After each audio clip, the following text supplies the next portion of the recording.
Assalamualaikum everyone. Today the topic of our discussion is animal and insect biotechnology. इसके outlines अगर हम देखें तो इसमें हम डिस्कस करेंगे सबसे पहले reasons for producing genetically modified animals, then genetic manipulation, mammalian cloning, somatic cell nuclear transfer, GM hormones and vaccines, and then GM insects.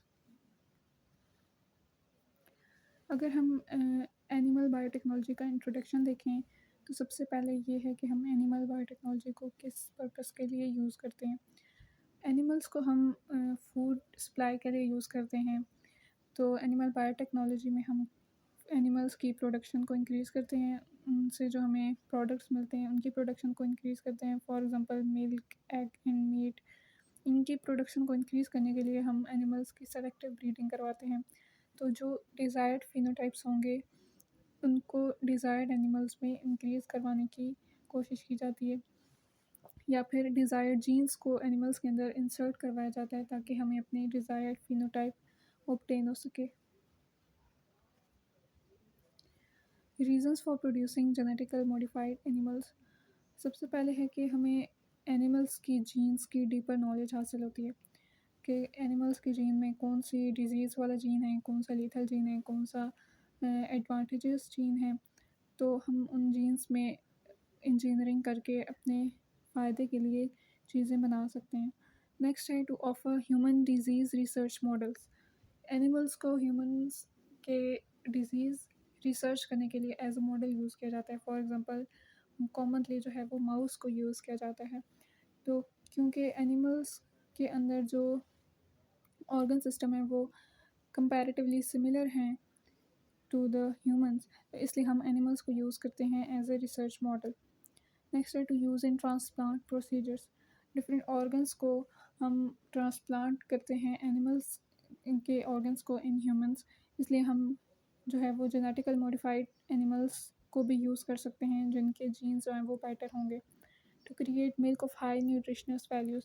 Through genetic engineering हम एनिमल की मिल्क की न्यूट्रिशनस वैल्यू को भी increase कर सकते हैं by inserting the desired jeans.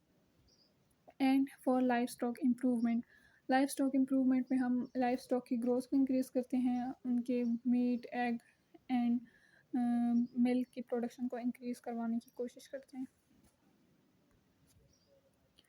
Next is pro nuclear injection. Pro nuclear injection is the procedure through which we insert our desired gene inside the animal. तो सबसे पहले हम एक फर्टिलाइज्ड एग सेल लेते हैं.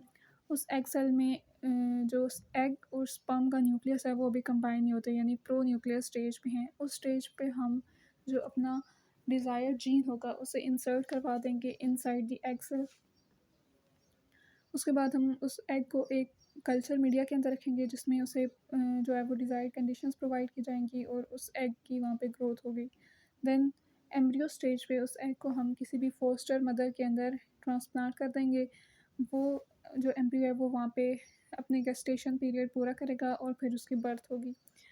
बर्थ के बाद जो हमने ट्रांसजीन पहले इंजेक्ट किया हुआ था वो उसके क्रोमोसोम के अंदर इनकॉर्पोरेट हो चुका है.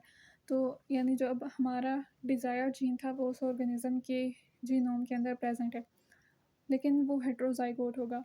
इसी तरह हम डिफरेंट जो अपने डिज़ायर्ड जीन के हेट्रोज़ाइगोट होंगे उन्हें आपस में क्रॉस करवा के एक होमोज़ाइगोट प्रोड्यूस कर सकते हैं जिसके अंदर प्योर क्वालिटी में हमारा डिज़ायर्ड जीन एक्सप्रेस होगा. अगर हम इसे डायग्रामेटिकली देखें तो सबसे पहले हम एक एनिमल को लेते हैं, फॉर एग्जांपल ए माउस.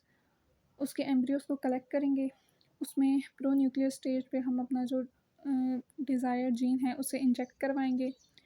फिर उस जो एग सेल है उसे हम किसी भी फोस्टर मदर के अंदर ट्रांसप्लांट कर देंगे. उसके अंदर ऑफस्प्रिंग की ग्रोथ होगी, फिर उनकी बर्थ होगी. उस बर्थ के बाद जो हेट्रोज़ाइगोट्स हैं उन्हें हम आपस में क्रॉस करवाएंगे टू प्रोड्यूस होमोज़ाइगोट. उन होमोज़ाइगोट के अंदर हमारा जो जीन होगा वो प्योर कंडीशन में प्रेजेंट होगा. तो इस तरह हम अपने कोई भी डिज़ायर्ड कैरेक्टर को किसी भी एनिमल के अंदर ट्रांस प्लांट के थ्रू ऑब्टेन कर सकते हैं.